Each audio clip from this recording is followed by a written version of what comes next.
There we go. Hello, everyone, and welcome to the third episode of the Off Rift podcast. I'm Mercury, once again joined by Vestion, and we got a very special guest today, Beau, the owner and co-founder of Ground Zero, the newest team in the LCP. We got a lot to cover this week. It was a pretty crazy week of games, but I guess before we get started, Perth's the best place in the world apparently because we just rocked the Sixers. 6 titles, is it? Thanks for having me, guys. This is cool. It's good. Jhye, my business partner, just come and took 3 wickets and dominated the Big Bash, and now we can hopefully dominate on the Rift this weekend. So Yeah. No, you will. It's so good. I have to be a bit more reserved this episode because my boss is now here. So I got to be a little bit more worried. I told you this before. You pay me to be part of Ground Zero, mate. All right. Yeah. Well, it's an unfortunate reality. That's what Kevin told me to say that as well, by the way. Yeah. So yeah, that guy works for a bank, man. He can't be trusted. You can't trust people that work for a bank. That's one thing I know. That's about the only life lesson I've learned. Yeah. Them or car salespeople. Yeah. Yeah, nah. But it was a pretty crazy week of games, all things together. We'll get into a bit of a recap before we touch on a few other topics. And as always, if you have any questions, and if we have time, you can join the Discord and submit them in the answering machine. But I guess to get into things, we can go back from the end to the start. Artemis making history, 3 pentas in a single series. That was crazy. I mean, granted, it was against Dead FM, but even still, kind of crazy. Especially it was like less than 24 hours after Ice did it in the LEC. It was crazy. Yeah, it was insane. Yeah, I think that's the craziest thing is like how often do you see 2 pentas in a game? Like just in League of Legends in general, barely ever. I mean, I've played this game since season 2 and done it one single time. You know, like it doesn't happen that often. And the fact he got those 2 pentas the day after Ice and the LEC did it, and then got a penta in the next game on Jhin of all champions. Terrible champion. Please stop picking Jhin. It's just like it is crazy to say, but realistically though, like when you sort of chalk it out to, or like think about how the game's played out, right? They are against who I think most people have as the weakest team in the league, as well as Artemis and Garm and Vietnamese teams quite often do play quite heavily around their AD carry. I think Team Secret Wales tend to be like the only team that doesn't necessarily stick to that game plan. And so it does make sense that Artemis is thriving. He has what I would say is probably the weakest lane from DFM against him. So he's, getting his gold and was able to capitalize. But I mean, that doesn't take away from the achievement. It still was really cool to see. Yeah, absolutely. We had, they showed promise, Dead FM. They showed a little bit of promise in that early game. But yeah, Gam looked a little bit shaky, and we'll get into maybe why that will be a good thing coming into this week. We're putting on our oceanic bias this week. But going further back into things, we got CFO going up against MVK, with CFO actually managing to come out on top against an MVK that I think is definitely overperforming this week, right? They took down Garm in pretty convincing fashion. Yeah. I mean, it's really confusing me now because like pretty much everyone except for DFM is like beating each other and losing to each other, right? Like it's not like last year where Talon and CFO and Split One were just beating everyone, and then like there was a competition between the two of them. It really is so close. Where I mean, we use Ground Zero as an example, right? As they beat DCG. They lost to Team Secret Wales, beat DCG, and then DCG went and beat Team Secret Wales. So it's like, okay, you still can't really tell where these teams all are in relation to each other. The other 3 teams at the top of the scoreboard as well. Like, obviously, there hasn't been sort of that cross of the group, if you will. So they've all been beating each other and losing to each other, much the same as everyone else. So it's really difficult to actually grasp where each team is. And I think, like, for you, Beau, does that, like, give you confidence? Because obviously you're, like, the newest team coming in, you haven't really been together for that long, but the league is just so uncertain that surely it gives you some, maybe more hope than even coming into the league you had.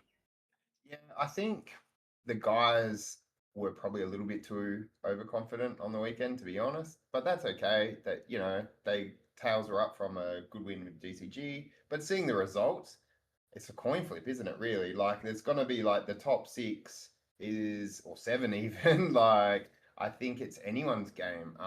Even SHD the 2 weeks previous, they didn't look bad. They would like DCG beat them in 2 late 30-minute games or something like that. Like it went deep. So yeah, I think the boys now they're moving into the house full time as of tomorrow. We can get some reps in where we're not just having our scrim sets. We actually can really start grinding the game outside of our our scrim schedules and start fixing those little teamwork issues that come with just time. As simple as that. So if we can get that down pat, we can hopefully really close the gap with some of these close losses or close wins. We can actually get some 2-0s or something like that. So this old man doesn't need to go to hospital with a heart attack. So I think I want to. Oh, sorry. Can I you quickly go. No, you ask? go. I want to say, like, obviously, we touched briefly on Jhye's success with the cricket yeah, and him being a co-owner of Ground Zero. Does having someone that's like as an elite of an athlete like him help a lot when it comes to like sort of working in a team environment like League of Legends, right? Like different thing, but it's still working as a team, still yeah. different athletes. Like, does it help a lot? Is he able to contribute some of his like knowledge? 100%. So obviously he's got to work with language barriers as well in this instance. With all our Sure. teams, Jai takes a way more hands-on approach than I do with the players. I do more of the like ops side and everything else around that.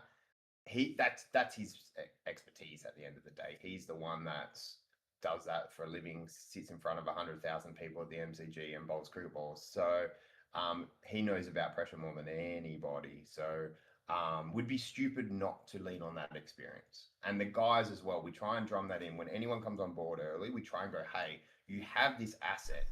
If you want to talk to him, ask him a question, see how he deals with stress or getting over a loss or anything like that and how he bounces back, like use him. Like he's an untapped resource. So we want more players to really utilize his knowledge base because he is quite happy to share with these guys. Like he'll sit in a Discord server for hours and talk with them and talk through them because he is very hands-on with that. He's actually very good with all the players.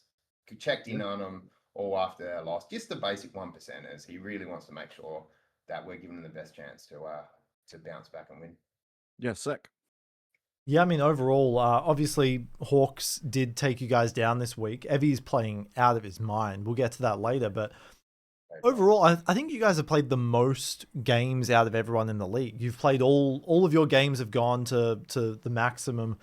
And your win-loss, despite obviously being 1-2, is on par with some of the best teams. Yeah. So we've played 9 games now, so all best of threes. Obviously, we started on a heater against Team Secret Wales, and I thought, how easy is the LCP? We're just going to cruise, and then that changed very fast.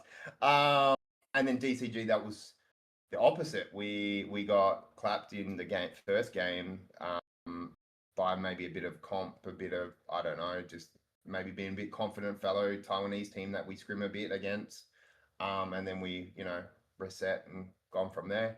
And then SHG, I think it was a scrappy game, to be honest, on both parties. It wasn't the cleanest League of Legends from either side. It ended up into a bit of a dogfight, and we were on the losing side, unfortunately. But that happens. Like we've got another 4 games to clinch playoffs, and if we do that, I think like we said at the start, is that open. You can go on a run, and then all of a sudden you're sitting there knocking on the door of maybe an international berth. Like it's that open. Who knows? Yeah, bro. I gotta quickly trace back though. Scrappy was an understatement for that series. I think that might have possibly been one of the ugliest series of League of Legends I've ever seen. But like, it's early in the season, right? Like, honestly, that's not overly surprising that there's some like ugly League of Legends. SHG ultimately have made quite a few roster changes as well, and obviously you're a new team coming together, so it's like it's perfectly acceptable. The fact that it was so scrappy and it was so close is a pretty good sign. And I ultimately think that series, there were 2 real standout players. One was Marble for SHG and the other one was Yijang. So like there is definitely learnings we can take out of that series, things to improve on, but also there are highlights of it that like, okay, look, this is going really well. Yijang is doing really well in the top lane, whatever it may be, maybe the week before Jimmy in the mid lane, but I think it's something that Sky and the boys can work through to be like, okay, look, it was a rough series, it was pretty ugly, but there are some like silver linings to what occurred. Yeah, it and so definitely wasn't that's all positive. doom and gloom. It definitely wasn't all doom and gloom. Like the boys, we took them out for a meal afterwards. Just try to lighten the mood. Just to prove that you don't just get fed when you win. Like we'll beat you when you lose as well. But it is what it is, like we're still learning. We were always coming in split one from a bit of a disadvantage. Like we, because of the circumstances, we really only had this roster together just before January 1st, which means the players were probably about a month to 6 weeks behind everybody else from, getting together, getting to Taiwan, starting scrims backs again, getting, grinding solo queue, all those little 1%ers. So I think we're going to be more of a late, a fast finishers, hopefully, as we improve. Because like you said, we've already seen glimpses of what we can do. If it all comes together, where all 5 click together and we get on the same page from a team cohesion, I think we can be very strong. And I think we can actually surprise some teams. I'm not saying we're going to win the whole thing straight away, but I think we can be super competitive and on our day can push anyone in the league. Seeing how the league's gone so far, like I think whoever rocks up on the day, like who picked Gam to lose against Vikings, and that's no shade at Vikings. Vikings played amazing, but everyone put Gam at the top of the tree. Vikings played better on the day; they get the win. Happy days. Yeah, I mean, if Ground Zero just play like game one against Team Secret Wales every game, you're probably winning. So the peak is there. It's just like 100%. And we played very well in that game. Very well. It was insane. It was like I was blown away by just how clean everything was. And so I mean, if we can play like that every day, then there's no reason why we shouldn't be winning. But for storylines, it's also good at product that it's so open as well. No one wants another season. I mean, it was good for the LCP, as in a region, to say CFO did so well. But from a viewer, who wants to go in every week knowing that there's going to be 3 one-sided or 4 one-sided games? You don't want that. It's good for the league that it's competitive. So that is true. Like last year when I was casting it, it would be like, okay, you'd look at the match schedule and it'd be something like CFO going up against DFM, SHG, whatever, and then Talon going up against Chiefs, and it's like, well, it's really hard. It's not that. It's like it's really hard to spin a good narrative, because all you can come in and say, well, this should probably just be a stomp, and like obviously you can't really do that, but like that's what mentally goes on, and as a viewer you see that lineup, it's like, okay, well, like we've got predetermined results essentially, which is we don't have that this year really. I mean, DFM, they do look the weakest, but there have been glimmers of hope for them too. I think this split is not for them, but again, in the future, who knows what could change. Early game looked all right against Gam. They were matching them, they weren't that far behind. I think at one point in the mid-20s, they're only like a K goal behind. It wasn't a stomp. A slam, And then it blew out at the end, but it wasn't a stomp like the whole game, where it just snowballs out of control by 15 minutes. You're just waiting for the end. So, yeah. This is Ground Zero's 4th full year in league now, right? There was that brief stint in OCS, but 2023 doesn't count. We don't count that. By the way, if you know the story behind that, we actually got Atletico's OCS spot by default because one of their owners got in trouble or something happened. I'm not going to disclose what happened, but they couldn't operate a license anymore. So they needed someone to operate it. So I put my hand up and said, how about it? And it was also probably the worst decision I've ever made in Ground Zero's history. Okay. Not that. I had the Chiefs winning OCS roster come to me that would have got me an OPL team. And me and the coach at the time, I won't name his names, didn't see eye to eye about how we should go with certain things. And I'll admit on out, he was right and I was wrong. Okay. And he put together a very good roster and they won. And they were the first OCS team to knock out an OPL team and get promoted. And that could have been GC's first entrance into League of Legends.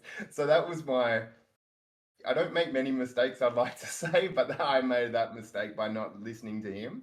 But that's okay. But and then LCO arrived. We were still new. We kind of sometimes always start slow. I'll quote Ange Postacoglu. We always do better in the second year than we do in the first. And that's what we did. Obviously, split one or season 1 in LCO. not that great. And season 2, I think we lost 1 game in 2 splits or something like Yeah, that. you guys won at DreamHack, and that was incredible to watch. Yeah, probably one of the highlights of me personally, seeing our team live on stage in front of a crowd, winning a big tournament like the LCO. That was probably my own personal highlight of 7 years that I've been doing this. Well, it's only going to get better this year. I can Yeah. sense it. You know? Yeah, Ben had you guys going to two internationals this year. That was his prediction. Yep. At least. I said at least 2. Well, you Yeah, know I why gave- I'm thinking that? Because I'll let you a little insight on the stream here. He's actually listed. I put him down as one of the staff members for one of the events because we need someone to go over. Because I happen to be in Shanghai that weekend and I need someone to help. So I was like, Ben, do you want to attend San Paulo if we make it? And I reckon that form was filled out before the words even got out of our GM's mouth. Yeah, I can't blame him. Yeah, mate. I was quick on that one. Yep. It was already done. I was like, oh, that was quick. Yeah, exactly. No, but I wanted to quickly go back to like the mistake you made, right? That you were talking about. It's probably like honestly a good thing because I'm sure from that you've probably taken a lot of learnings. You know, like a reflection on what occurred, whether it would be how communication or whatever it was. But that's probably like because of that you've been able to end up where you are now. So it's like yeah, and I think in everything in life you learn as you go, don't you? From your mistakes, for sure. And if you can kind of not be stubborn enough to realize, hey, and put your hand up and go, oh, I made a wrong decision or that, or my judgment call was incorrect, but learn so you don't make that judgment call incorrect in the next time, you're only going to get better. So I kind of look back, I reflect a lot on things we do. I always look back at the year around Christmas time, see what worked, what didn't work from a GC point of view, how we can adjust, because obviously in Australia we have that big break. So everyone kind of leaves me alone for a few weeks so I can catch up and reflect and see how we're going to attack the following year. But yeah, that was I think at the time they were going for about $500,000, so that was a $500,000 wrong decision. So yeah, hence why I say my biggest mistake. Yeah, fair. Fair enough. I mean, obviously, you guys. How is the team coming together? Because you guys, obviously, most of it is that core of Frank Esports, and obviously even Yi Jung formerly was on that roster. Like you mentioned, you've had a little less time than usual to get things together. What's that been like? If I could say stressful, that'd probably be an understatement. But no, it's been good. If we didn't have good people on the ground like Sky and that helping us so well, he's been amazing from the start. We were speaking to him before we got the approval, so I was pretty confident with how close I got last year to a spot that we would be at least a front runner, at least in the conversation of right to say, hey, we're capable of running this spot. So we started talking and he started building the roster externally before we actually had it. The problem is you can't sign anyone, you can't do anything else until it's obviously confirmed. But we had already been starting moving pieces probably around November, roughly. The hardest thing is we've been doing a lot of it remotely. So I've got a couple of managers on the ground now that's helped us set up a house, find a location.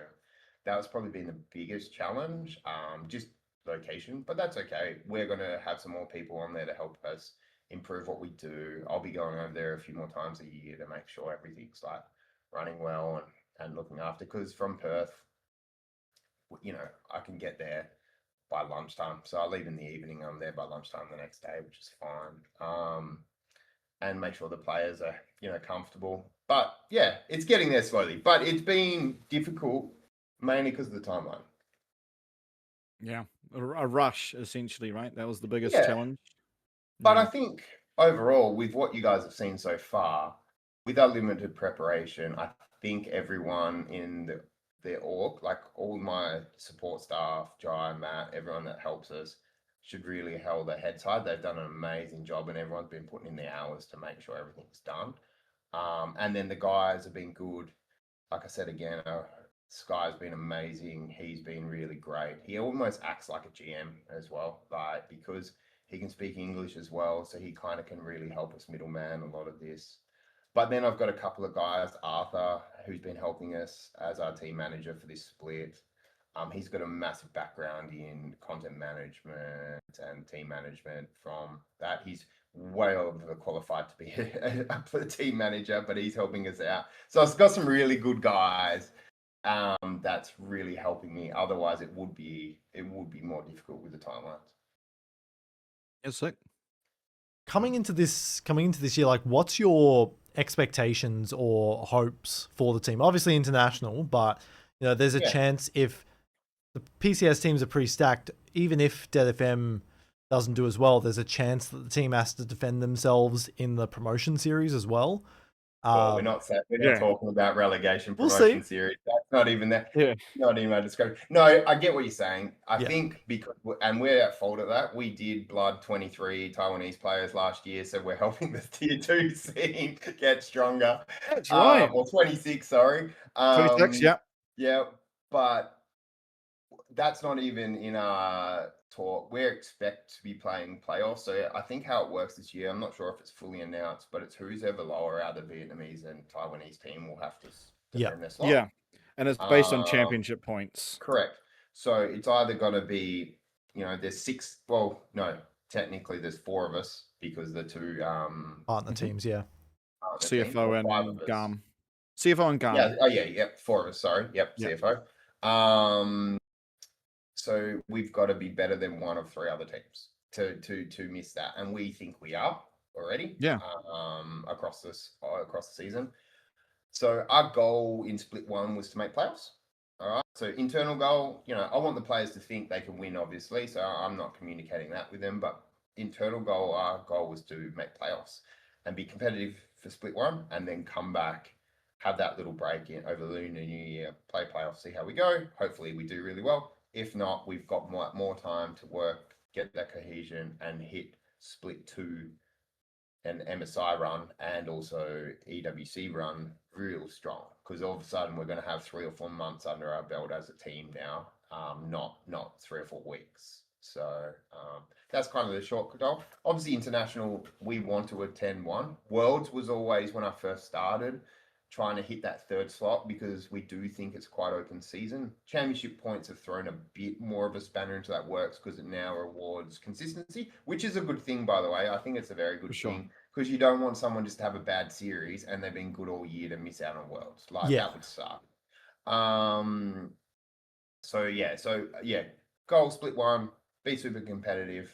Split 2, obviously improve on that, and split 3, hopefully make MSI split 2, but by split 3, we want to really be contending for that, that one of those top 3 places. Yeah, I had I think also you. I think importantly, because obviously me and you have talked in private quite a bit, Beau, but one of the things that we've discussed is coming into the split, I think getting playoffs was a pretty good goal to set, right? It's you don't really know what everyone's going to look like. You're new, but I think coming in, as we've discussed, it's it is actually attainable to win the split. Because there's no CFO anymore. Obviously there's CFO, but there's no 2025 CFO. There's no okay, these guys are just so fucking far ahead. You look at GAM and coming in, I think the names would suggest that they might have been. Maybe you could argue Team Secret Wales as well by virtue of having the same roster essentially. But the early on in the split, it's okay, well, this is just anyone's game. It really, really is, and it just comes down to you qualify for playoffs, and out of those 6 teams, I don't think you're going to be able to predict who wins it. No, and that's the goal. It's like anything. You got to be in it to win it. So our first goal is to be in that top 6, and then from there, it's whoever's better on the day, basically. And Jhye fucking will be. Yeah. I mean, if it wasn't Fearless, we'd just be auto-locking Ambessa and he would just be running it. Yeah. How good was his Ambessa the other day? That was very good. It was the best one we've seen so far, for sure. Not even close. Yeah, it was very good. He's a grinder, though. We had Skywalk on. What was that? Sorry. Oh, you go first. I was saying, this guy, Jhye, and he's done this for years and years, by the way. He will, I remember 2024, he lost in the semi-finals, which was a live event. And then by the time I'd finished, getting home, which is an hour away from the studio, he was already fucking live on Twitch playing solo queue. I couldn't believe my eyes. I'm what the... Bro, your season just came to an end. It was upsetting, and now you're just straight into solo queue. It's Yeah, I couldn't believe it. This guy doesn't stop. He's an ultimate professional, hey, from that point of view. Like he loves the game. He lives and breathes the game. So too bad he's top laner though. Why couldn't he be like some god tier mid laner that could see the whole map and just, go 30-0 or something like that? That's what you got Jimmy and LeBlanc for. Yeah, but top laners just sit there and bash each other for the whole game, and then eventually they end up fighting. So yeah. That's kind of true. We need his ribbon back, man. Honestly, he hasn't been playing it at all. Like I've gone through his solo queue accounts. He doesn't play it at all. But that champ is so disgustingly OP right now. And he first got to Challenger as a Riven one trick, and he refuses to play it, man. It's just funny. I sent Sky some rando YouTube video of someone like at a decent Challenger level just dominating on it. I was like, here you go. We're picking this. Yeah. I gotta know. So I heard as well for the grapevine on similar to reactions is it was like I think Jhye said to the team, right? He was like, no more Zaheen, and then Orca just drops a sorry. Yeah. Yeah, that was a rough one. Oh, it's good though. Innovation's fun. Like I think there's a little bit too much cooking. But I would like to see them actually be experimental. Like, I don't need to see fucking Alistair Leona every game when it's a good Janna game, Like, yeah, we'll get into draft flexibility later, because there was a decent amount this week, I think. Yeah. Yeah. I think you could see the thought process behind it. I think we just need more reps on it, maybe, before you pull it out. Like... He lost Flash heal level 1 and then died level 2. So it was like, okay, well, it's like... It doesn't matter what champ you are at this point. Your lane's just over. He went like Aftershock and all that, and it was a little bit rough. It's a pretty powerful champion. I haven't tried it out, but it looks pretty broken. Most new champs, they always are a bit unbalanced at the start. So both they are. It pisses me off. I had to deal with. I was like playing to get to master before the season ended, and I play top lane as well. And just every game, I'm like against that champ as a. It just did my head in, man. It just did my head in. I was so sick of it. It's been nerfed like twice since it was released, and it's still good. Oh, really? And it's still OP. Yep. I used to be a Mel main, so now how I feel, I just get nerfed every single patch. It's crazy. It deserved. I'm a one-cheek master Jhye jungler in bronze. All right, that's all you need to know about me and my league career. All right, so I got rolled by I got rolled by a Jhye last night. I'm not mad.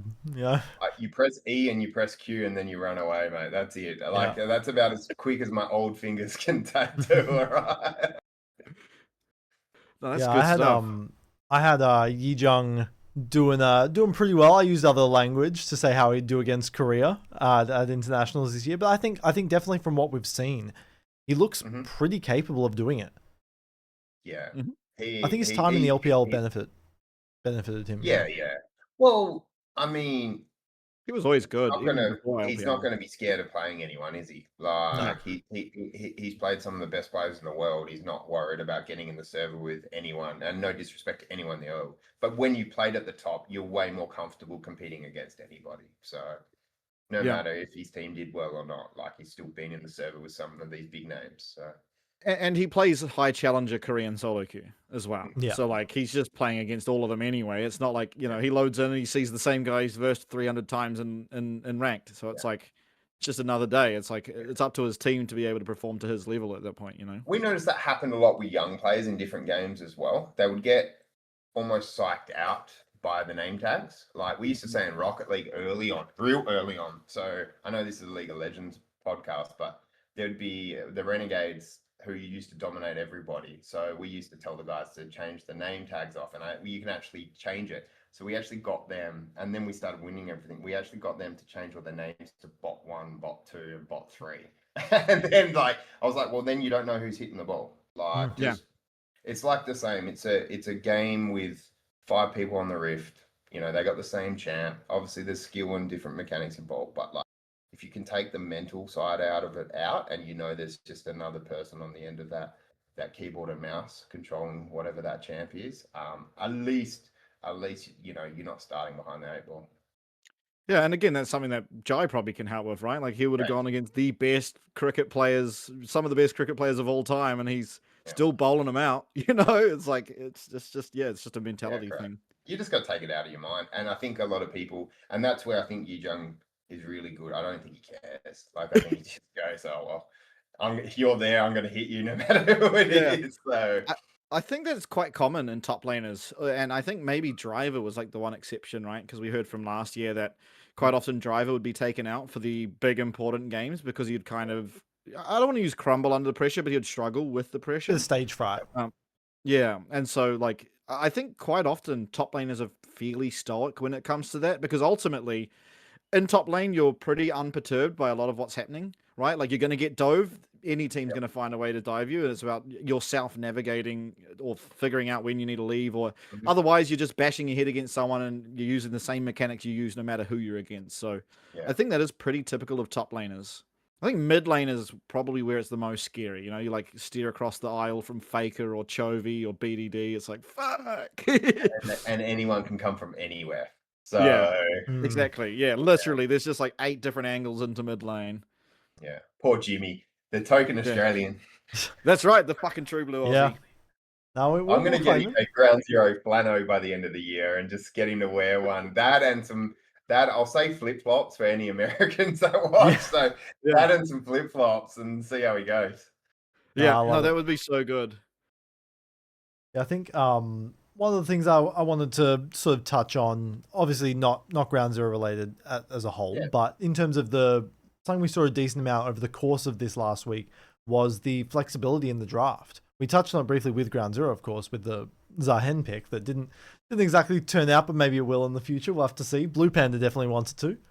But there's a fair amount of like innovation that we're actually seeing in the jungle here. Some of it for the better, some of it not as great, like the Nautilus jungle. But all in all, I'm enjoying seeing more than just the same 10 champions every game.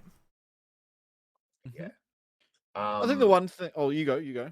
Oh, I was just going to say, you probably see this more at the start of, like, you're obviously the expert here, Ben, but you'd see this more at the start of new seasons than anything. Everyone's trying to find that little 5% edge. So I'm talking more on a mechanic. And if all of a sudden you'll see it, that something will come into the meta that no one even thought about, and then they're playing, like last year, Silas into the jungle or whatever, like... And, the champ wasn't made for that kind of role or, thought of in that kind of role and the way it goes. But yeah. Yeah, I think you're exactly right there. And one of the things that has stayed true between last, split one and this split one is that MVK have always been the most willing to just throw shit at the wall until it sticks. They were really, really good at it last year. Last year it was like the mid lane swaps, right? They were just picking Caitlyn and some range support every game, going straight into mid lane instead of the top lane swap that everyone else was doing, and they were dominating with it. No one knew how to deal with it. Eventually people worked it out and they struggled. But as you said, Beau, like the start of new seasons, the meta isn't really defined. And so people are trying to work out what they think is best until usually, unfortunately, LCK start playing the same things on repeat, and so everyone just follows. But what I really do hope, and this has been true for the entire history of League of Legends, is that just because Korea plays something doesn't mean you have to, right? Like, every single meta has counters. It's not like, okay, there is just an uncounterable champion in League of Legends, then this composition cannot be countered. It's people aren't willing to pick what counters a composition, right? Like if you see some like engage heavy composition, you can get a disengaged composition with something, I mentioned it before, like a Janna, or you see the enemy teams trying to scale in the bot lane, you can pick something like a Sona. These champions are really, really good when you can pick them in the right position, and you tend to see this kind of thing come through in the early stages of the season where people feel more willing to innovate. And as you said, Beau, as the season goes on, people work out or watch what LCK do, and then they're like, okay, we'll just do that. And I always wonder if it's like a fear from, public outcry or like, being harassed online or just shame of trying something out and doing badly. Because like that's one thing I did like about the Zahin was like, it's a wild pick, but being able to find that pick is like, okay, well, like we can do this with other champions that do make a little more sense. Like if you're willing to risk it and pick Zahin support, we can be willing to risk a more traditional support that's just not being picked. But yeah, sorry, bit of a ramble, but it is true, what Beau said. It's true though, and I want to encourage that too, because we as in Ground Zero, we want to form our own identity. Like it's good that Korea does Korea things, but their play style is a lot different than LCP too. Yep. and the same LPL play style is different. Like Korea, years and years ago when I first started watching, was some of the most boring League of Legends I've ever watched in my life. 90-minute bangers. It was so methodical because no one wanted to fight each other. Then LPL was like, stuff this, we're just gonna bash everyone, and there's just gonna be 25 kills versus 23 kills, and make it, so the Koreans had to change their play because the LPL started to match them on a level, which was really good, which basically means they're like, well, we're not going to copy you, we're going to make our own meta, and you have to fight us because we're going to make you fight us, or we're just going to take every objective. Which is good. And I hope the LCP has that identity, because you want, especially as a region that's predominantly being classed as I'll say minor region. We're not a minor region anymore because there's 4 of us in this region, and I'll say token Aussie, but we're PCS Taiwanese team. Yeah. So I love the cross region support we're getting. But I want us to have our own identity, so people want to tune in and watch us for exciting games or really cool or something a bit different. I'm happy to be a bit memey and we see some Heimerdingers come back out or some whatever. Yeah. And like, as long as it's cool and entertaining, who cares? Like, yeah, and competitive, obviously, but that goes without saying. Obviously competitive. Yeah. Like, I want to win. I just like, wanted to make sure you want to put on a good product as well. You don't want, Mhm. man, I don't want to see a 35-minute 2-kill versus 3-kill game. That is boring. Well, that's how one of the games started out the other day. It was like 20 minutes, no kills or something like that. I was like, oh my God, this is so boring to co-stream. Yeah.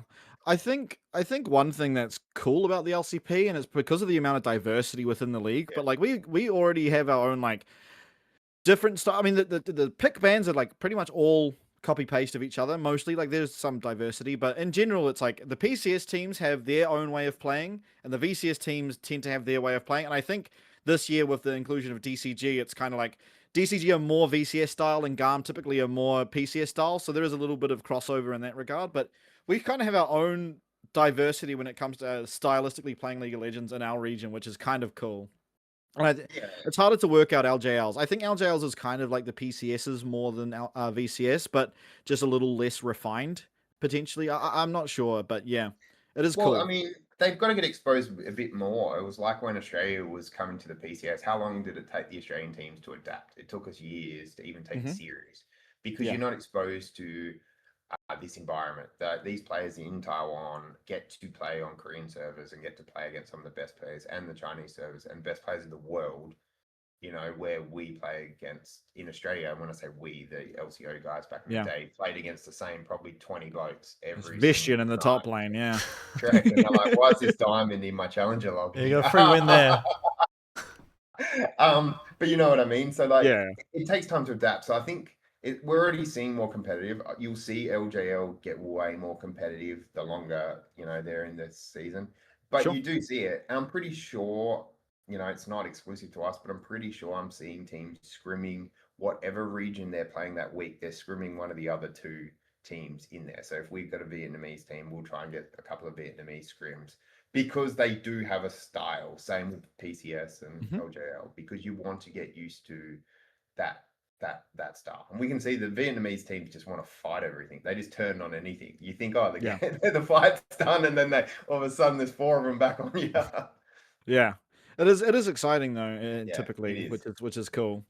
Cool. But yeah, it's rivalries as well. Like that's just not the same people, and because it is cross region, we don't. The depth in the league has probably got better, because you're not trying to fit 8 Taiwanese teams into a league and trying to because naturally the depth is going to get weaker, because trying to fit that many players into 8 teams. So now you've only got 3 and 3 and 2. Like you don't really have 40 of the absolute apex tier of players. Like it's like logistically it's not possible. So I agree. I think that's the big thing about this league is like you've condensed all the top talent, and I think maybe VCS lost out a little bit in terms of like there are still some very, very good players that miss out, right?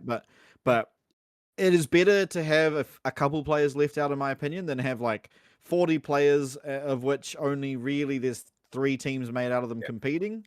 I think it does make for, as an entertainment sort of point of view, much better for the league. So I agree. Well, you saw it with the PCS. Even when we were coming over as ground zero, we were scared of the top four, and then Mhm. after that, we're like, well, it gets significantly weaker after that top four because Yeah. there's just depth of talent. There's only so many, good top laners, etc., to go around. So Yeah, I mean, you got to see it there, right? Like you'd verse like from third till sixth, I think you guys versed, right? And then there would yeah, be PSG and CFO or PSG and Frank one year, just waiting up at the top. And it's correct. like we didn't make it to that far, but like no one that ended up getting through the bottom stage got even close to taking those No, two teams down. So it was like, yeah, there is just a very, very big gap. there And now there wasn't. isn't. No. Last year there was, but now there isn't. But I think that's also gonna be everyone's had other than us, but we're lucky that we're a PCS, so the players are local, so they don't really have to adjust to a new home or anything like that. Different living conditions, but it's still, the food and the transport and everything, it's what they've grew up with. So it's not a big adjustment. Where I think a lot of these import teams had to pick up their whole lives and move to a new country. So after 12 months, you probably get a bit more comfortable in your surroundings. You feel, any bit of homesickness or whatever may have, subsided, or you've got used to it, or the orgs have put things in place to make sure the players are dealing with that, which is good. I haven't seen anyone go home for that, which is really good, which means everyone's doing a really good job of keeping everyone happy. Hmm.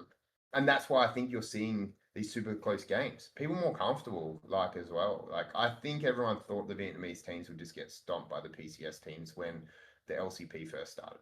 Everyone I think thought, other than Gam, thought it Other was than going to Gum, be yeah, 3 PCS teams and Gam, and yeah, then that was it. And then they yeah. thought OS and LJL would struggle, and the other two Vietnamese teams would kind of fit They in were there. fucking right about that, mate. Yeah. They were right about that part. But Yeah. yeah, I mean, very, very true. And it is a testament. I think what we see from the VCS teams and typically, and maybe the exclusion would be MVK, but it's like the Yeah, owners are really, really hands on. Like yeah, TK is constantly over in Taipei doing whatever, whether it be content or just. I mean, you saw Staring right, at the like camera. they qualified for MSI and Levy just leaps into TK's arms. Like it's yeah, it's very like the owner there, and I had the pleasure of meeting. I think from memory his name's John, the owner of Team Secret Wales, yep. and himself as well. He's like talking about going over there and like supporting the boys and like helping them adjust to just doing life because before they left Vietnam they'd really never really experienced it. So I think that's one way that Yeah. the owners of these VCS orgs have like really made sure that there isn't issues of like homesickness or at least none that impact the level of play. Well, that Riot did a good job. Credit where credit's due. They picked good people to be able to do this. You know what I mean? Yep. If they didn't get the right orgs and the right people involved, it would have been a shit show. You know what I Hmm. mean? Because you're moving a whole operation to a new country. Like that's difficult, no matter Yeah. who you are. Like we can come and go visa free to Taiwan, and it's been difficult even for what we've had to do, let alone um the The Vietnamese teams. They've VCS, got to that's get the visas. hardest. Yeah, exactly. Got to get visas. Got to do a lot of other. There's a lot of logistics around getting into Taiwan, and they've done Yeah. really well. So I think most of them are all fully set up, and they're doing really well. So Yeah. Yeah. Even I remember Garm from. I can't remember who I heard this from, but when they first were going over to the LCP last year, they were staying at the Talon facilities because like it yeah, was so hard for them to actually locate, a house and because they're setting up visas and whatnot. So yeah, even in that standpoint, obviously everyone has heard about Talon and whatnot, but mhm, the fact that other teams are so willing to step in and assist them as well, it was a really good selection from them at the start, the Riot. and even those guys, when I first met the Talon guys, even I won't go into everything that's happened. Everyone knows what's going on, but they were so welcoming to us, even as an OCE, or they invited us to their facility so we could get an understanding if we were successful for the LCP, what happened, how they set it up, all that kind of stuff. And TK's been the same. Like he's helped us massively, and hats off to all these org owners. It doesn't happen enough here in Australia. There's only a handful of people, even at the height, that would really hold their hat out and go, "Hey guys, I'm willing to show you or help you or something like that because you're going through the same struggles that I did, and I don't want you to make the same mistakes or have the same issues." Where these guys have been really welcoming, like we were having some just troubles just getting PCs and a few other little logistic things. and TK's just put me in touch with people and said, "Here you go, talk to these people; they'll help you out." You know, he didn't have so to do sick. that, and that's really like I'm really welcoming, and I'm really like thankful. These guys are so welcoming to us because it has helped.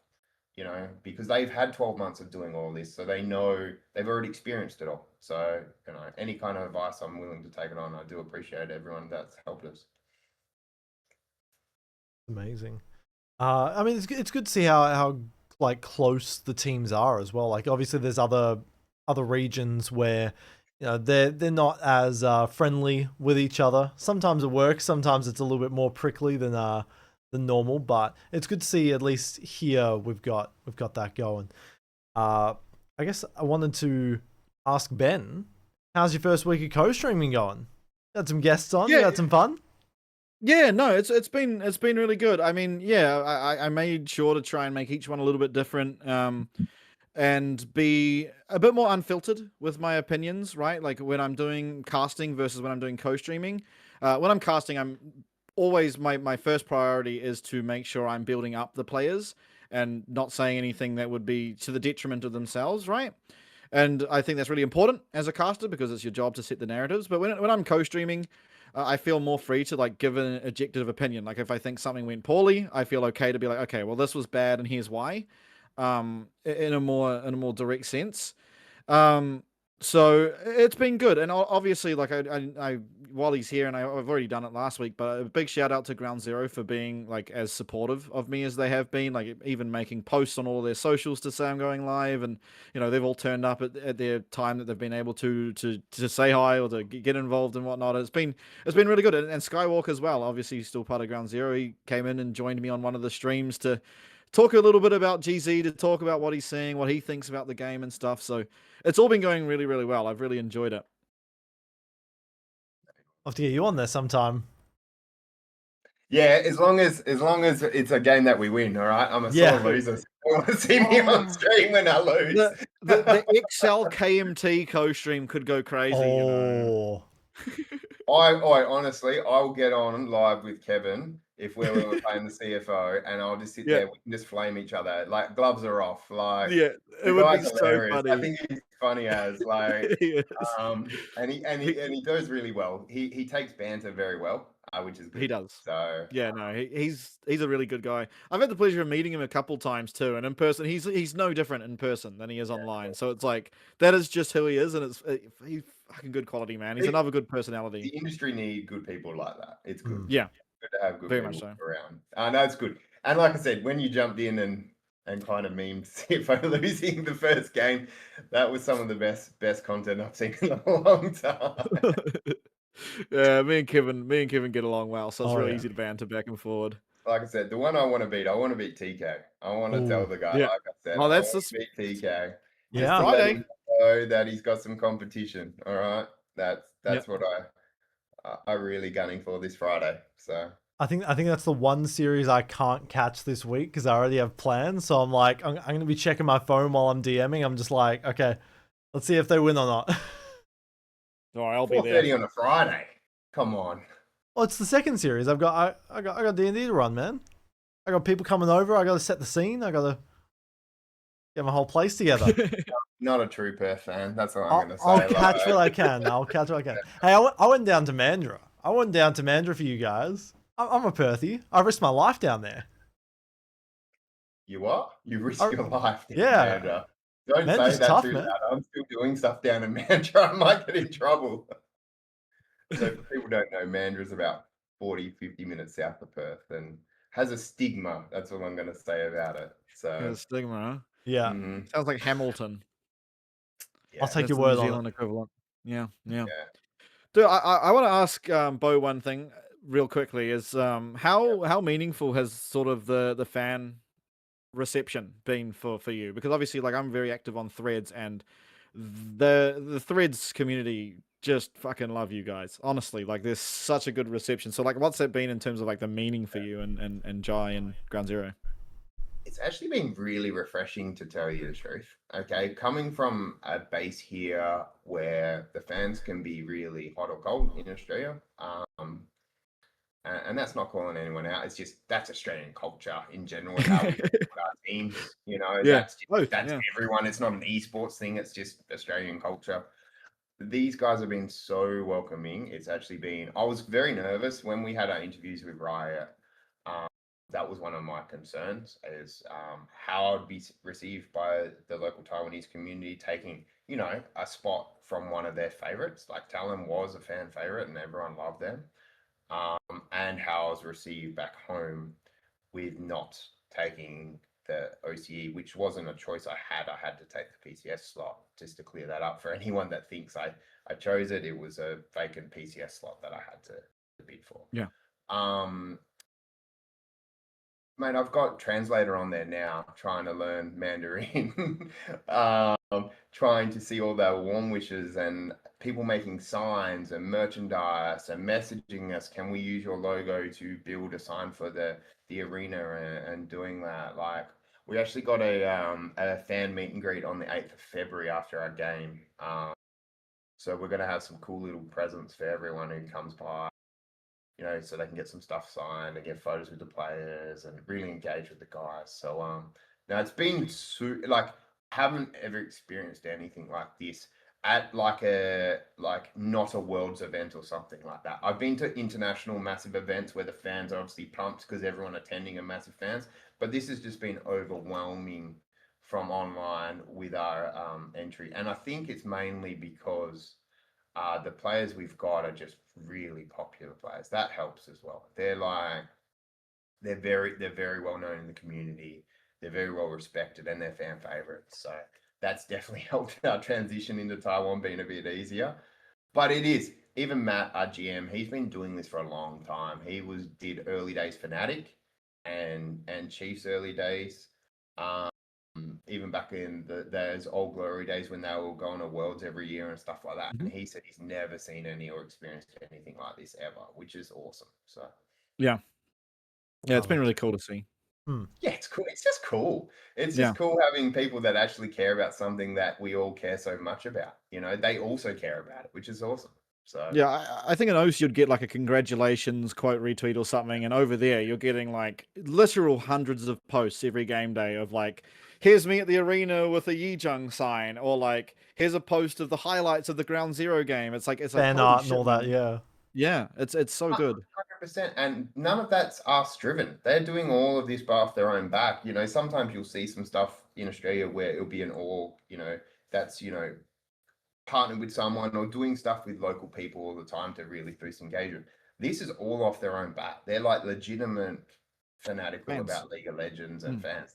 Which is so cool. Like, we'll have merch dropping soon. We're just waiting for the new jerseys and that to come so we can have all that kind of stuff. So hopefully we can start filling the arena in green and black, and we won't see none of that yellow and blue from CFO and the brown and yellow from GAM. We'll get rid of all that in the crowd. It's bright colors in there. Look, I'm happy to trial some if you need. That's fine. That's fine. I've got silver elite that I can put on the back of your jersey as well, mate. All right, for you reckon? Yeah. No. Last night in Dust 2 hit gold Nova 1, mate. There we go. Yeah, fucking big rank that. That was.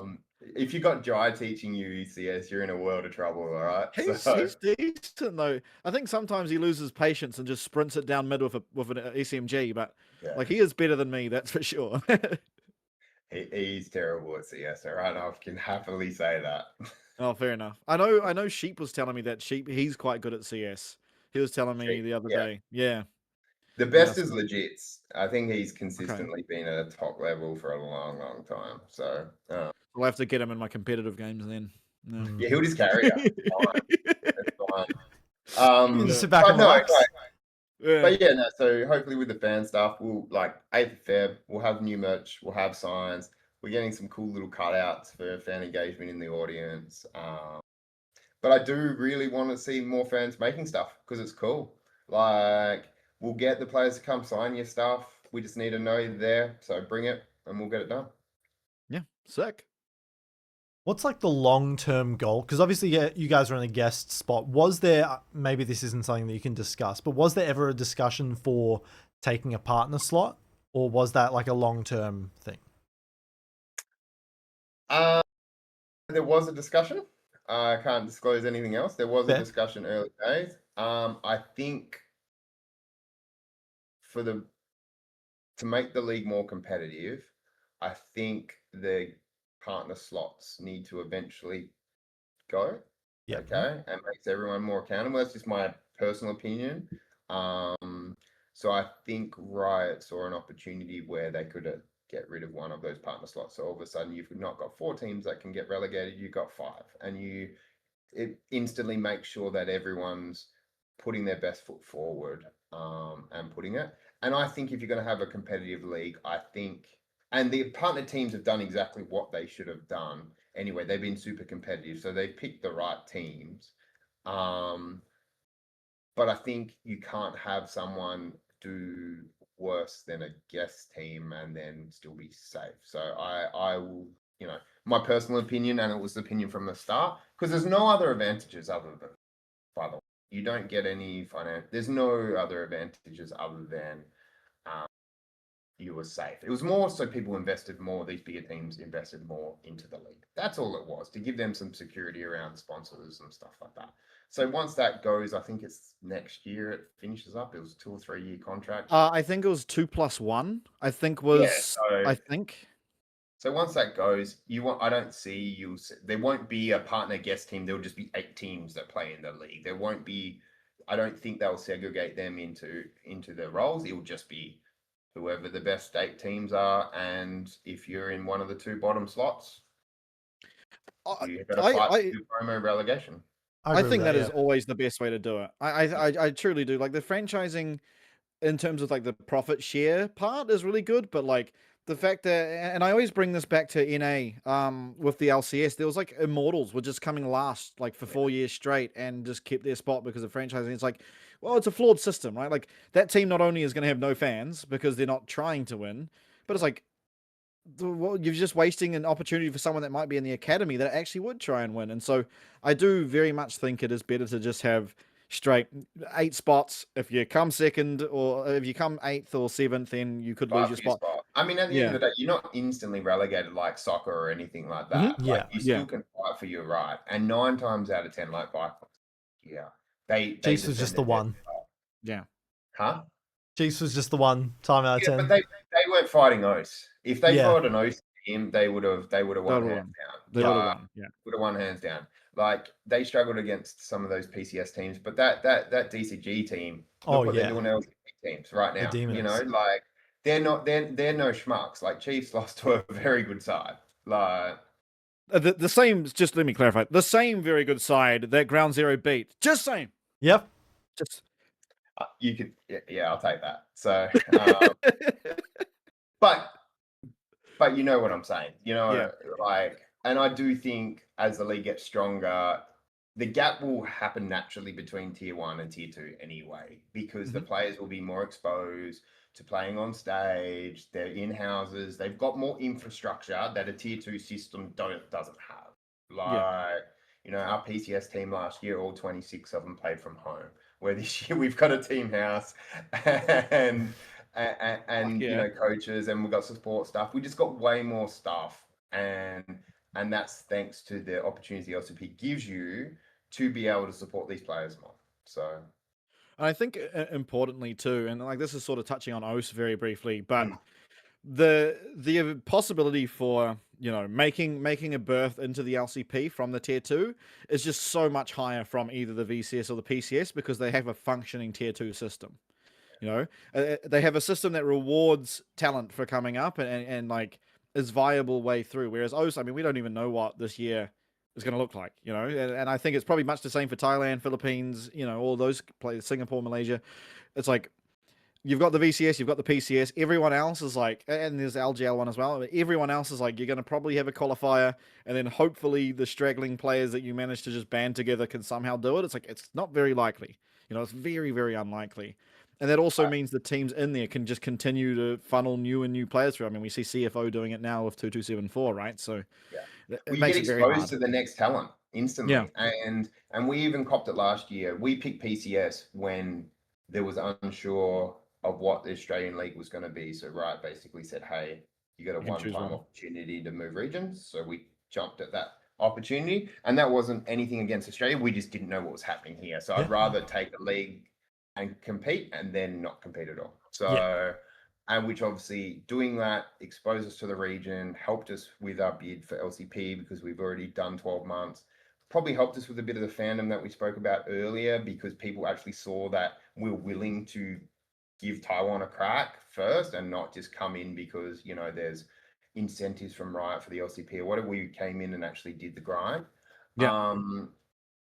Which I don't see, like, it's going to be hard for an Aussie team to do that. Like, it's the depth, and it's going to take a big few years of growing that region again up to where it was. Because I think at the height, if you look at the Australians competing around league around the world, there's some high level Australians, and that was part of my early pitch was I wanted to create a pathway so Australians didn't have to go play in NA or Europe. Yeah, so they could go into Asia. Honestly, you look at the LCP. I could pretty easily name 5 players to put together in a team that could beat DFM.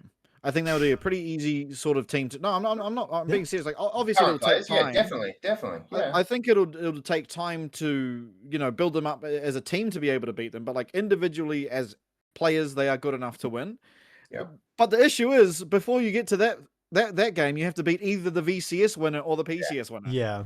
That is the hurdle you got to get to before you can try and make it into the LCP. I think beating the DFM is like, I don't want to say easy. Like, I don't want to discredit them too much, but it is probably easier to beat DFM than it is to beat the winner of the PCS or the winner of the VCS.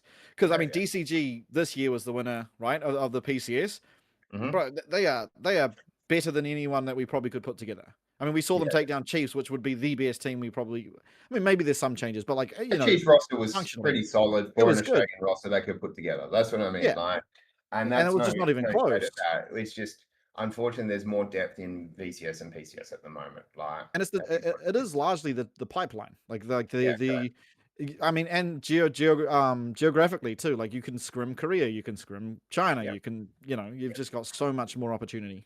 That goes back to what we said before about opportunity. And that's just, and that's not just a league thing. You look at CS, you look at Rocket League, you look at a lot of other titles. Because of our location, we don't get the reps in against top talent enough. So you've got to go to international events to be able to get those reps in. And they only happen a few times a year, where these other regions, because of where they are, get to do it all year round. So by default, like, Kobe Bryant used to talk about his extra practice per day. Like, everyone's doing 2 practices and he'd make sure he does 3, because by the end of the year, he's done 365 more practices than the next person. So no matter how good you are, you're never catching him because he's put that much more work in. It's as simple as that. Like, so, but yeah, it is what it is. We're happy to be part of it. We're hoping to get some upsets. Hope to get in the crowd soon. It's only upsets this split. Next split, it's the expected result.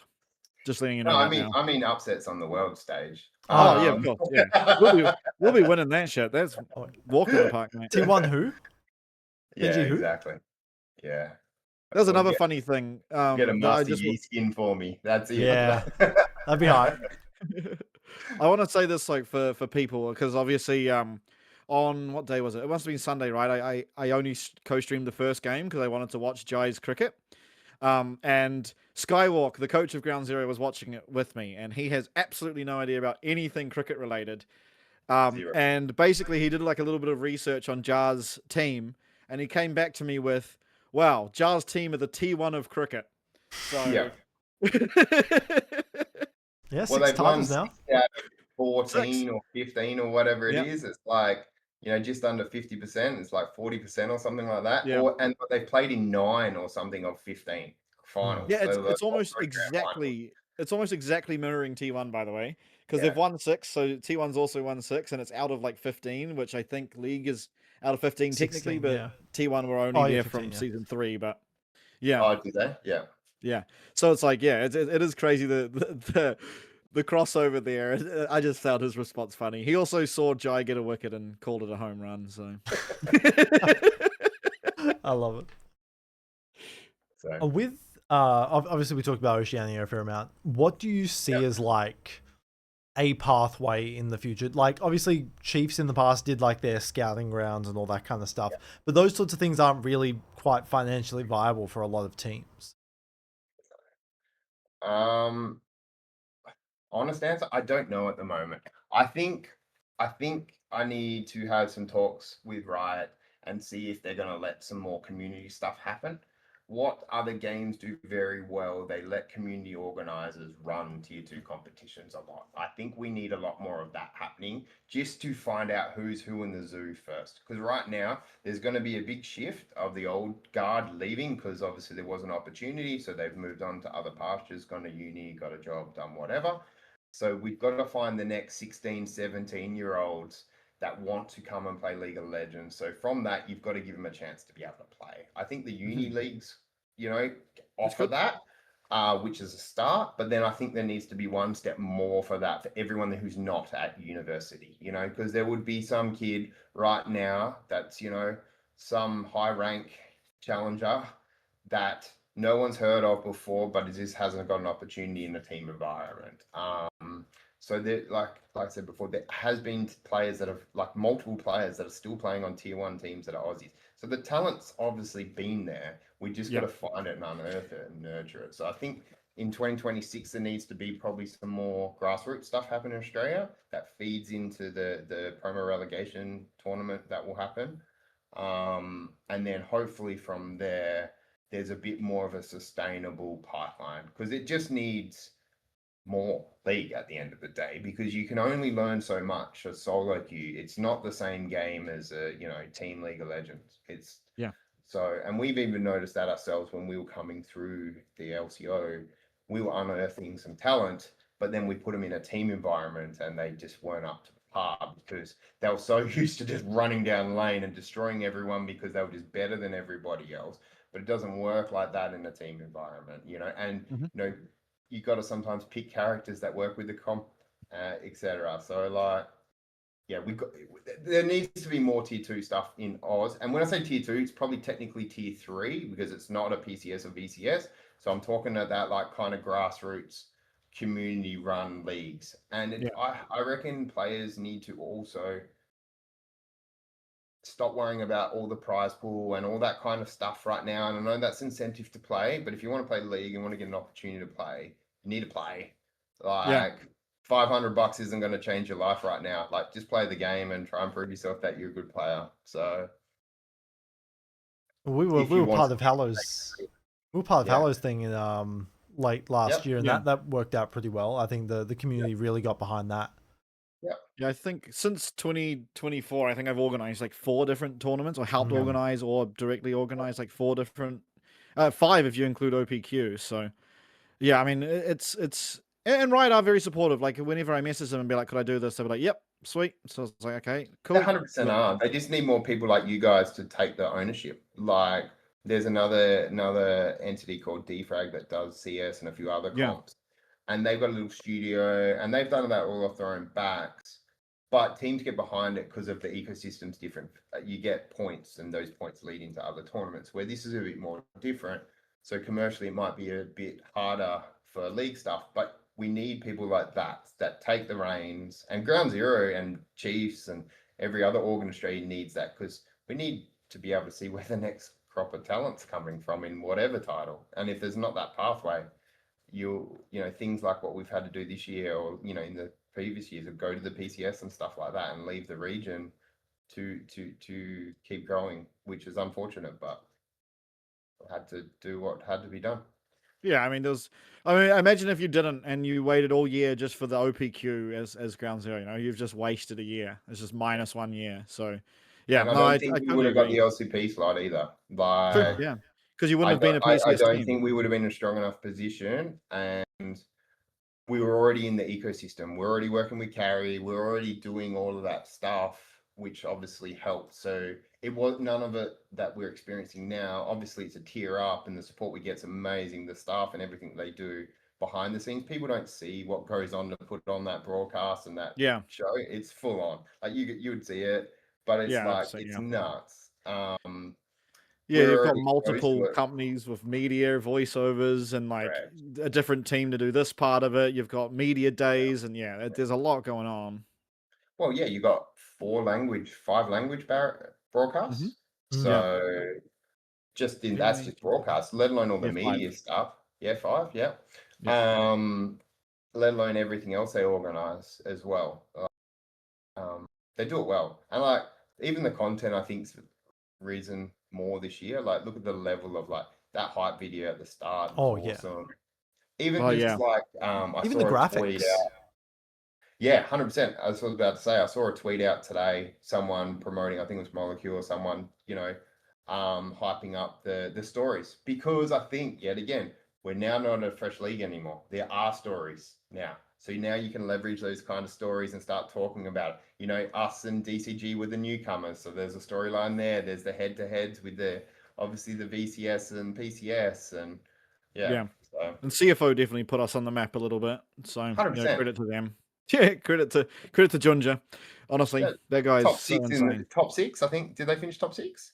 Top 8. I think it's Top 8. technically top Top 8, 8. but yeah, But still, at the end of the day, like punching yeah, well above their weight in compared to what those other teams do. I know people meme and say they're owned by a bank, but that is true though.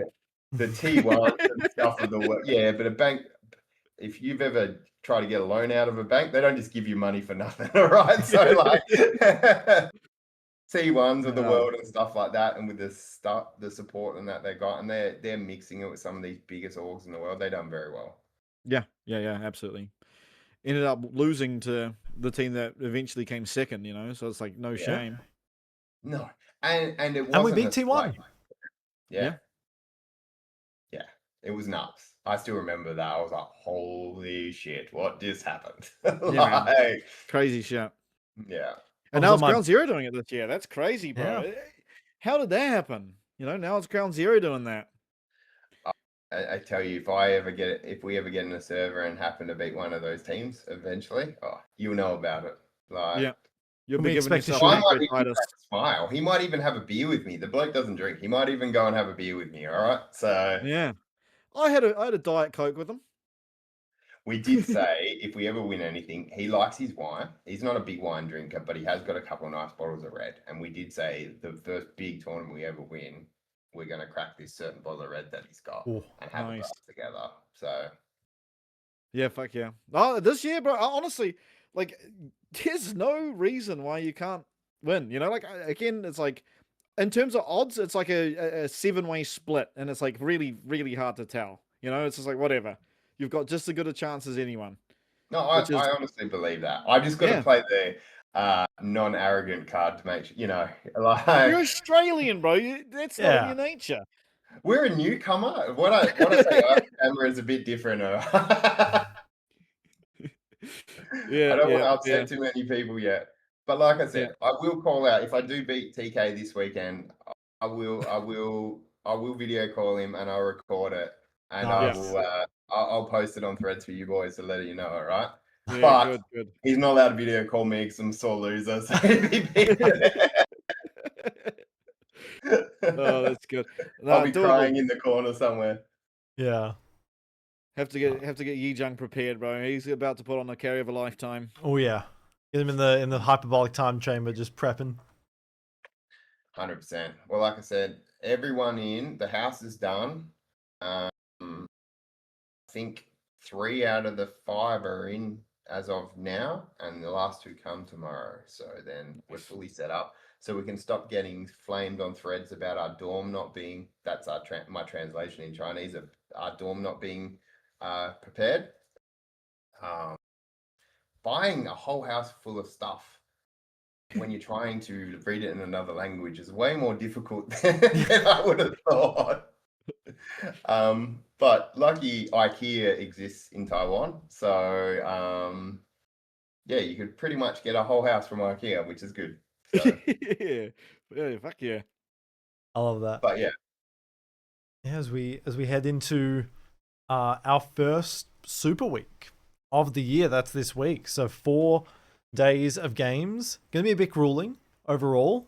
Obviously, we'll get into the previews in a moment, but you guys have got GARM and then Dead FM. So little bit of a roller coaster of preparedness. We'll beat Garm and lose to DFM. You watch. Yeah. That's my luck in ground zero. Like we'll win the ones where people will tip against us, and we'll lose the ones. And that's just been the story of me in 7 years in GZ. I Yeah. go in thinking, oh, this one should be a bit easier. No. Yeah, I think you're pretty. I mean, if you beat Garm, it sets you up so well. You know, like you pretty much, in my mind, if you beat Garm, you're pretty much guaranteed playoffs. Essentially, from that point, you know, like it's going to be pretty hard for you to be overtaken. That's assuming, of course, that you beat DFM as well. Like assuming you were able to win both series, it's like if you have 3 wins, you've probably ended up winning. Yeah, not winning. Sorry, you've probably ended up making playoffs. So it is a big and important weekend. 2 wins for you. pretty much get you there. I think us, even our losses, because they've been 2-1s, has actually favoured us. Like technically, we're behind SHG, but our points are better than them. Yeah. Points actually count this year instead of head-to-heads, which I actually think is kind of good. So we're technically in front of them because of the 2-0. I think the 2-2-0s they copped, or the 2-0. I can't remember their 2 scores. I know DCG 2-0'd them. I think Secret Wales may have as well. So for SHG, yeah, they got 2-0'd both times and then won 2-1 against you. So they've got less points. Yeah, correct. So that definitely helps. So yeah, 1, as long as you don't get flogged, any gets you there. But we're not looking to win 1. We're looking to, we got 4 more games. Yeah, well, why not try and win the next 4? You know, you don't have to settle. Exactly. That the goal is to win.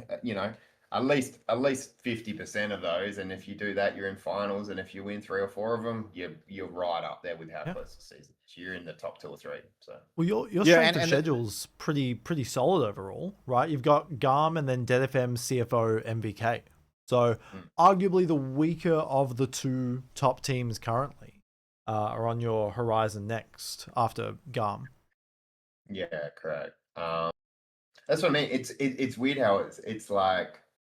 Yeah, it's just how it's fallen, but we've got theoretically, I'm going to say on paper, because I don't want to, flame anyone, but a stronger and then a weaker opponent on either days like that. But who knows? Like I said, it could be anyone.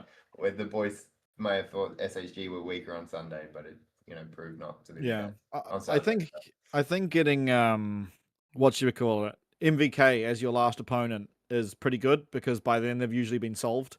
You know, like again, it's like fingers crossed.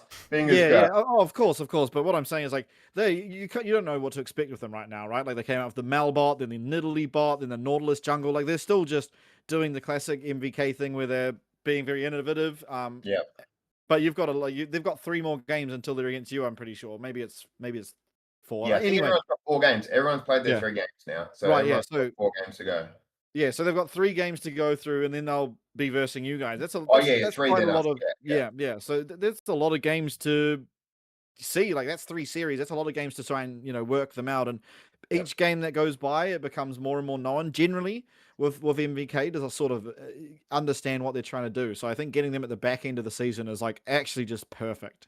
It's like you wouldn't want them at the start because they're just so hard to predict. Yeah, it is. Obviously, Secret Wales first off the bat, second on the ladder, and a double week in week 1 when we were coming in so late was a bit rough as well, but that's all right. Yeah, it is what it is. The schedule's the schedule. You got to beat whoever you can beat, and I know that's real cliche, but we've got to play once. You got to if you want to win, you got to beat everyone. Is the classic, right? So. That's the goal. So it starts on Thursday, doesn't it? Yeah. Yes, Thursday. 2 p.m. regular start time. Well, 2 p.m. for us, and everywhere else is in Fairyland, so they can figure out the time zones from there. But heading into, isn't it? Like some ridiculous time in the morning over there. 7 p.m. Yeah. We gotta get you over here for the finals if GZ's on top. True. I've already told him that. Jhye's got a guest house. You can go stay in the guest house. Ooh. In his shed. Yeah. In his shed out the back. Yeah. We get you in full merch, head to bottom. True. It's so criminal if like it's a Team Secret Wales day, I can go live with a Team Secret Wales Worlds jersey. I got a CFO jersey. I'm a Ground Zero co-streamer, man. I'm gonna need one of those. So what I'm hearing is that you've never supported us enough to go onto our website and buy a jersey. That's what I I'm haven't bought hearing any right merch. now. I'll tell you right now, I've never bought a bit of merch in my damn life. So you're not a real esports I'm the issue. Yeah. I'm the problem. That's me. I'm the problem. To be fair, New Zealand dollars are like pixie dust. It's not worth anything. Isn't it like Canadian dollars to the US? Yeah. That is actually true. I remember when I was growing up, like, this is way off track now, but when I was growing up, it was like I was at high school and I remember a day where the New Zealand and Australian dollar were literal 1-to-1. Because I can't remember, one of my teachers was telling us about it. Now it's like 70 cents to a dollar, man. It's so fucked. What's happened, bro? Yeah. What's going on? But Oh, does it even itself out? I've never been to NZ, but surely it just evens itself out. Like a can of like Coke or it doesn't. coffee or something's probably the same. Like, you know, Australia, Perth coffee's expensive. That's how I measure things when I go to new places. I measure how expensive the coffee is, and then I'm like, oof, this is. Well, I usually do a Big Mac. Yeah. Well, when you get to my age, you can't be smashing too many Big Macs because they don't come off you very quick. So, but yeah. I love that. Good. So yeah, starting off the weekend, we've got MVK going up against Deep Cross. So top of the standings pretty much. Obviously, Garm's just ahead of them in game score, but I think this might be the game that we'll see if MVK's scoreline is a bit inflated, or perhaps obviously they took down Garm, so they're definitely up there. But obviously we had them pretty low on our rankings overall. But I think this will be their first true test. I mean, Garm was a true test. Yeah, but Garm looked Garm's a little more bit of a test shaky than against DCG. DFM as well. Oh, I mean, I think that Garm are better than DCG. If they can beat Garm, they should beat DCG. To be honest, I think that's just plain and simple.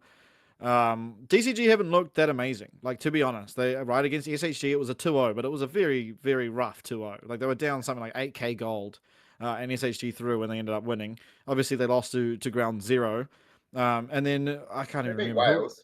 They did beat. Oh yeah, they did beat Team Secret Wales, which was their best performance so far. Yeah. So you could say, they leveled up from between the Ground Zero series and then the Team Secret Wales series, but also Team Secret Wales looked a bit rough in that series too. But to me, I think Garm look really good, and if with MVK beating Garm, especially with how Garm beat CFO, right? It just to me says they are a solid team. But what I'm worried or what I'm curious about is how much of that is their innovation, their creativeness, versus how much of it is just being a solid. Well, that's what I was going to say. Team. So why did you guys pick them so low then? Or why are they overperforming? Why do you believe they're overperforming, or why you thought they would be lower? Because I watched them a few times last year and they surprised me. Over the course of the season, obviously they finished where they finished. Yeah. But sometimes they looked and I was like, oh, this team's unstoppable. Like, they had those flashes of excellence. I think it was just more consistency on Vikings' time, because their best is very, very good, and then sometimes they had a really poor showing. But yeah. I mean, very true, but that's kind of the point, right? Is like they started off split one looking really, really good, and they ended up finishing fifth. So only SHG in the playoffs were lower than them. And so to me, it's like, I mean, this split starting off much the same. And I don't believe in their longevity, because again, a lot of their success comes from, I don't want to call it cheese, but it's just stuff other teams aren't doing, but can be figured out. Yeah. And so that's why it's like, okay, early on in the season, I always expect them to come out swinging, but we've still got a long time left of the split, really. I mean, it's only a month, but like, that's a lot of games that people can potentially figure them out. Don't want to show all your cards too early then. Yeah, that is true. I mean, you'll see a lot of the best teams don't pick their best shit until they need to, Oh, people will be practicing stuff now for playoffs already, for draft, to pull a pocket pick out or something when they need to do something. Yeah. Yeah, that's always been the case in sort of games like this, right? So yeah, fair enough. I actually think it'll be closer. Like, I think it's going to be 2-1, but I can't pick. Like, DCG are pretty consistent. Like, on face value, Vikings probably should win, but I think it's going to be a 2-1 either way. And I think that third game is going to be a coin flip of who throws less. Seriously. Like, because once you start getting into those, picks that aren't people as not as comfortable on because of how Fearless works, it's who's more comfortable or who kind of wins the draft or who doesn't make a mishap on a player that they're not as comfortable with or a champ they're not as comfortable with. So I think it could be either way. And I know I'm sitting on the fence here, but I think it goes 3 games. Well, that's fair. Yeah. I mean, some series are just like that. Yeah. You just can't tell. And after that, we've got CFO going up against Hawks. They've got a decently difficult weekend overall because they also play Deep Cross on Saturday. So already a team that struggled at the start, but definitely is finding its footing a little bit. I think CFO should win.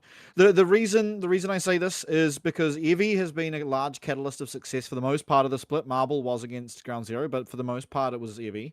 And Rest is just such a solid laner that Rest isn't going to get solo killed by Evie. It's just not going to happen, right? Like, Rest is not likely to solo kill Evie either, but he's not going to get solo killed by Evie. And Marble had some success against Shun, but Doggo is just him, the only thing I can see them having some success in is I think Vista is a much better support than 2274 is currently. However, I also think that Doggo is a much better AD carry than Marble is. So it kind of balances itself out in that regard where maybe there's access for Vista to create space on the map, right? Like being the support, having a little bit more freedom to go around and create plays. But in reality, I think like even if that happens, SHE might get themselves an early advantage, but Doggo's always going to be getting his gold. He's always going to get to a critical mass and he's always going to be able to carry the late game. So I think CFO should pretty clearly win it. And I think it's more of a stylistic thing than it is necessarily that they're just better. On paper, you'd think it would be a 2-0 to CFO. On paper. It just depends. I think that's pretty understandable, especially given the Team Secret Wales series that they played. Speaking of which, they've got Dead FM, probably going to be a 2-0. No shade to Dead FM, but and then they've got GAM. They've got GAM on Sunday to open things up. So that should be pretty exciting overall. Obviously, there was it Team Secret Wales that knocked out GAM last split, or was it? Yeah, to Worlds. Yeah, I think it was. Yeah, and then they beat Talon to get second or whatever. Yeah, I think they beat them for that last slot. Wow, yeah, so I think that was the last time they fought to get the second seed or whatever it was. Yeah, that was the last time they fought. So that's going to be quite an exciting, definitely a bit of rivalry. Those probably the two teams that stayed the most intact over the off season. They're probably gonna. I think just Team Secret Wales, right? Because GAM had quite a few changes. It was only Drakthar and Elio, right? Or Drakthar and Taki, but I think that's pretty big changes, right? Getting rid of Levy for Drakthar and Elio for Taki is two sizable changes. Lost Taki, didn't they? Yeah.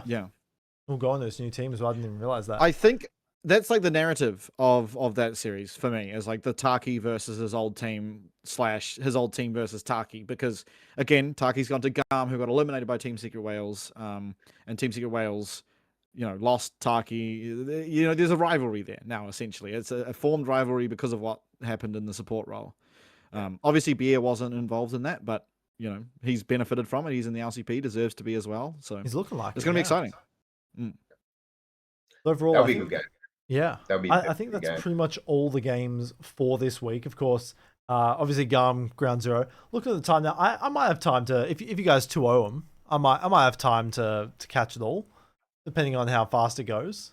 I've got about an hour. No shade at anyone who plays D&D, but when you're picking D&D over watching the LCP, I've had this prepped since before the season started. I'll say that. So he looked at the schedule and figured out when Ground Zero were playing, and I'm going to do D&D right then. If your D&D table wearing your GZ jersey or GZ shirt, all right, then I'll let you off on that one. I think I still have it somewhere, but it's like 2 sizes too big because I've lost a lot of weight since 2021 or whatever it was. Let's get some pegs around the back. Yeah. I'll have to find it. It's up on the shelf somewhere with my like Chiefs jersey and all that.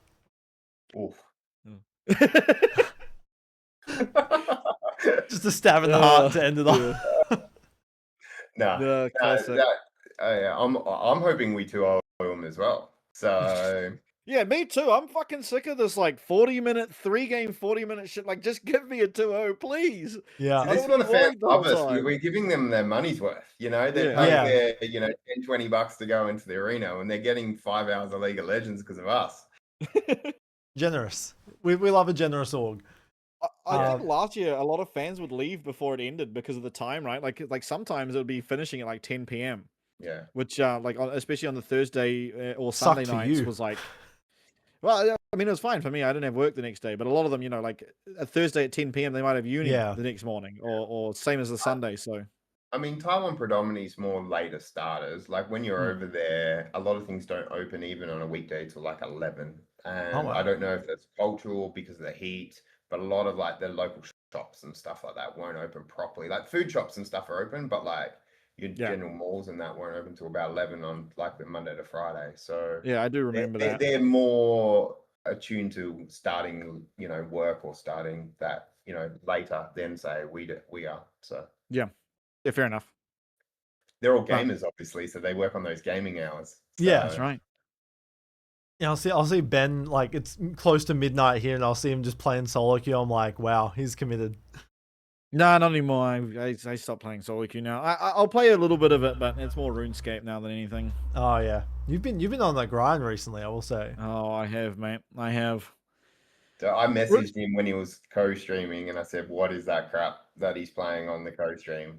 Dude, yeah, It's like 5 pixels. He's like, we're not. Why are you doing this during co-stream, bro? It's like a 7-minute break. Like, what do you want me to do? Just steer at the timer, bro? And get Jhye in there and watch cricket highlights or something like that. Like, yeah, true. I mean, I would have done that. But the problem is, like, man, imagine if I could just co-stream Jhye's cricket game. But I'm pretty sure my Twitch would get banned. So yeah, I just didn't do that. Yeah. I think there's rights over that kind of stuff. Yeah, exactly. So I was like, well, I'm ending my co-stream. I'm watching the finals. Yeah. It was good though. I mean, both series ended up good for different reasons, but I got through the competitive series of the day, which was kind of nice for the scheduling. I think, like you said before, I think most games have been really good, so really close. So at least from you streaming them, that you can actually kind of get involved, and you don't know which way's really going which way. Yeah, no, that has been really good, and again, I've been able to, like, because I have 100% of the talking time if I want to, I can really go in depth with things that educational parts of competitive League of Legends. There's definitely better solo queue players than me, but when it comes to competitive 5v5, I'm pretty smart just by the amount of content of it I've had to consume over the years. So and then other times you just go vroom vroom as someone's moving. Yeah, well, that's forward. what happens, bro. Yeah. I remember, who was it? I had someone on, and I asked them. Oh, maybe it was Kevin. I got him to do a play-by-play of one of the team fights, and it was just. I mean, he never takes anything seriously, so you can imagine the shit that he was saying in the middle of a team fight, man. Luke. Yeah. No, that's amazing. I've got a spoiler, actually. This weekend, I've got one of the Taiwanese casters to come on Saturday. Me and him are going to co-stream together, which is going to be... he said he can speak a little English, which I think is going to be half the fun, in my opinion. Make a competition. Does Twitch have any plugins for subtitles or like your voice to text or anything like that? That would actually be really cool. Like, I've paid for a subscription to something called Lingo Echo, and I've gone through the settings, and it looks like there's a way to make it so your voice, you can talk to it, and I don't know if it translates from that, and I don't know if it'll take desktop audio to also do it, because if it did that, then I could put in Mandarin traditional and because that would be make cool. it spit out to English. get some insight of what the Taiwanese casters are actually talking about and get the translation would be kind of really cool. Yeah, it definitely translates chat though. So like if I have someone that doesn't speak English or speaks Mandarin in my chat, then it pops out in English, which is cool. But I need to, I really do want to have something like that, because I love interacting with the Taiwan fans, and mostly I can only do it for a translator. So you just need to learn some Mandarin, so you. I do. Yeah. Yeah, I think that's I'm what I on want to do. 104-day streak. I'm learning. I'm prepping. Yeah. Nice. Yeah. It takes a while. Like it does. I'm nearly up to a year. And I don't think I could string a sentence together. Like I can read words. I can read it way better than I can speak it. It's the tones get me. Yeah. I was lucky I learned like Mandarin for like 2 years in high school. So Yeah. I even though it's like 8 years ago, I still remember bits and pieces here, and that definitely helped. Yeah. I just Yeah. remember the word for water looks like the Fnatic logo. Yeah, So that's right. Yeah. yeah, yeah. So Yeah. just Hell if yeah. I see that, it's like fuck. That means water. We're on. Yeah, 100%. I just need to work out the Mandarin word for beer. That's all I care about when I'm over Yeah. in Taiwan. It's bloody Yeah. hot and you need a beer, so Yeah. It Oh, is yeah. fucking hot over there. Well, before we, I guess, close off for the day, if there's any other news, anything you wanted to speak about, I thought something that I just saw like an hour ago that was pretty interesting. The LCK finals for Split 1 Yeah. are going to be held in Hong Kong. wow. Yeah, Yeah. which I found quite odd. That's cool. That is cool. I mean, LCK gets that luxury because they have so many global fans. Yeah, Yeah. So it only makes sense for them to start utilizing that fact. And it's They're like sucks obviously- that it's coming to an LCP region. Yeah. but I'll take our like, viewers. I mean, yeah, they just have so many global fans. Like it'd Mm. be dumb not to monetize it in some way. Yeah. I mean, that's more the traditional sport outlet, isn't it? You see Yeah. traditional sports play big games all around the world, don't you? So, I Yep. mean, you get why they're doing it. Yeah, well, the NBA was in Europe the other week, and they were packing NFL's out. coming to Melbourne stadiums. this year. Like, Yeah, they did, you yeah. you see why they're doing it. You know, we don't even have a league here, so that's kind of. I think that's kind of cool Yeah. as well. I actually hope it has like the positive effect where Yeah. some of the Hong Kong league fans, or you know, maybe they're not quite league fans, they go and attend and watch it, and it brings new fans to that, and then all of a sudden they go, oh, we've actually got our own region in the LCP, and then they can tune in and watch that. So Yeah, no, I think I think it's good to see. I didn't expect it to be the grand finals. I thought because obviously in the past they did like stadium games for like T1 and all that in their area, but it's gonna be cool regardless. But yeah, I think if that is, I think that's pretty much it. I think that's all the news this week. We went a little bit over time. I apologize, everyone. I apologize, Beau, but Good no, it thing, was man. good. Yeah, it was good overall though. So yeah, we'll. thanks for having me, guys. Yeah, no problem. No, Thanks you're welcome. thanks for joining Thanks in. for joining, yeah. It's Always a pleasure to chat with you, mate. Yeah. I Absolutely. hope I gave you some insight. You know. Yeah, no, it was, Yeah, it of was- course. yeah. So, yeah. Of course. Got a lot No, to it's talk been good. about in the coming days. So yeah, everyone at home, Thursday is going to start next week. Oh, sorry, this week rather. It's going to start on Thursday. I think for the rest of the season or the split rather. Obviously, there's going to be that break for Lunar New Year, but 4-day weeks for the rest of the year. So be sure to check in for that. But thank you all for watching the latest episode. We'll be back next week to go over the chaos that will assumedly be the next 4 days. But take care, everyone, and have a good night. Peace.